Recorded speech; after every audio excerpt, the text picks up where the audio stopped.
E hoje eu quero te contar uma história sobre riso, silêncio e dor. Quando pensamos em Whindersson Nunes, a imagem que aparece é quase automática. Um homem que faz milhões rirem.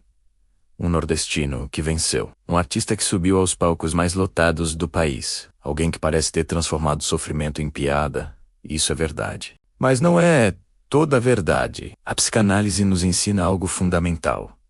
O sintoma não aparece onde a dor começa. Ele aparece onde o sujeito consegue suportar. O riso, muitas vezes, é esse lugar. Sigmund Freud dizia que o humor é uma das defesas mais sofisticadas do aparelho psíquico. Rir é uma forma elegante de não desmoronar. A piada permite dizer o indizível. Permite tocar na ferida sem sangrar na frente do outro. Mas isso tem um custo. Whindersson construiu uma persona pública baseada no riso. E aqui não falamos de falsidade. Falamos de uma estrutura psíquica muito comum em pessoas que aprenderam cedo que sobreviver emocionalmente exigia ser forte, engraçado ou útil. Donald Winnicott chamaria isso de falso self. Não no sentido de mentira, mas no sentido de uma adaptação extrema ao ambiente. Quando a criança percebe que suas dores não encontram acolhimento suficiente, ela aprende a se moldar. Ela aprende a entregar ao mundo aquilo que o mundo aceita e guarda o resto. O problema é que o resto não desaparece. Ele se acumula. Muitas pessoas que fazem os outros rirem cresceram em ambientes onde o sofrimento precisava ser engolido, onde chorar não resolvia, onde ser forte era uma exigência silenciosa. O riso vira uma linguagem, um pedido de amor disfarçado, uma forma de existir. Jacques Lacan nos lembra que o sujeito se constitui no olhar do outro.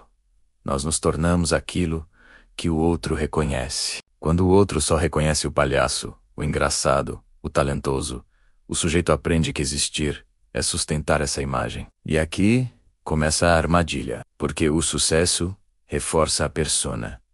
Aplaudem o riso, aplaudem a piada, aplaudem a performance. Mas quem aplaude o silêncio depois do show? Quem escuta o vazio quando as luzes se apagam? Quem acolhe o sujeito quando ele não está performando? Freud dizia que onde o ego tenta dominar tudo, o sofrimento aparece como retorno do recalcado. A crise silenciosa é isso. Não é fraqueza. É excesso de força por tempo demais. O que vemos em Whindersson não é incoerente com sua história pública. É coerente demais. Quanto mais ele faz rir, menos espaço sobra para ser visto em sua dor. E a psique cobra essa conta. A depressão, a ansiedade, o desejo de desaparecer por um tempo, não surgem do nada. Elas surgem quando o sujeito não encontra lugar para existir além do personagem. Winnicott dizia que a saúde emocional depende da possibilidade de ser espontâneo na presença de alguém, de não precisar atuar o tempo todo. Agora pense comigo, como alguém que vive da performance encontra descanso psíquico, como alguém que virou símbolo encontra anonimato interno. Como alguém que representa alegria permite a própria tristeza. A crise silenciosa acontece quando o inconsciente diz basta. E aqui é importante dizer algo com muita clareza.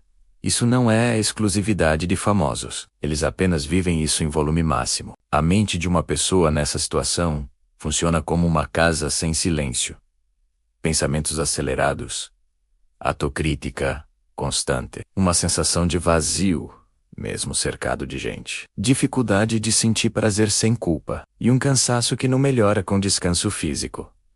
Lacan falava do gozo. Esse gozo onde o sujeito insiste mesmo quando dói. Fazer rir vira gozo. Produzir vira gozo. Ser necessário vira gozo. Até que o corpo e a alma pedem pausa. Se você está ouvindo essa história até aqui, fique comigo até o final. Porque na segunda metade dela, eu vou te mostrar algo essencial. O possível caminho de saída. Não uma solução mágica, mas algo real humano e transformador. Voltemos à clínica. Quando alguém como o Whindersson procura ajuda, muitas vezes não sabe o que dizer. Existe vergonha de sofrer tendo tanto. Existe culpa por não estar feliz. Existe medo de perder a identidade se parar. O terapeuta não tira o riso. Ele escuta o que o riso esconde. Na psicanálise, a interpretação não é conselho. É abertura de sentido. Freud dizia que tornar consciente o inconsciente já é terapêutico. Dar nome ao que nunca pôde ser dito muda a relação com a dor. Winnicott ofereceria algo ainda mais básico. Um ambiente suficientemente bom. Um espaço onde o sujeito não precisa ser interessante, nem produtivo, nem engraçado. Apenas ser. Lacan nos lembraria que o sujeito não é o personagem, que existe um desejo além do olhar do outro e que reencontrar esse desejo é um processo. Ferramentas na terapia incluem a fala livre, o silêncio acolhido, a interpretação cuidadosa, o reconhecimento das defesas sem desmontá-las brutalmente. O tempo. Não se cura uma vida de adaptação extrema em poucos meses, mas se aprende a respirar dentro dela. O caminho possível passa por aceitar limites, por suportar, não agradar, por permitir a frustração do outro, por construir uma identidade que não dependa exclusivamente do aplauso. E aqui está algo poderoso. Quando o sujeito começa a existir fora da persona, o riso muda. Ele deixa de ser escudo e vira escolha.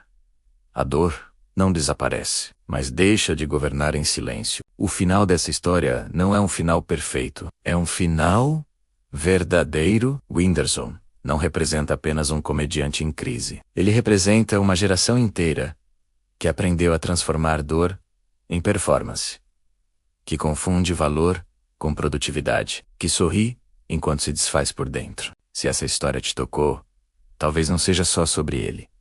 Talvez seja sobre você, ou sobre alguém que você ama. A psicanálise não promete felicidade constante. Ela oferece algo mais honesto, a possibilidade de viver sem se abandonar. E esse, no fim, é o verdadeiro alívio. Gostou? Curte e compartilhe. Segue nosso canal para mais fofocas no divã. Assinado, o terapeuta.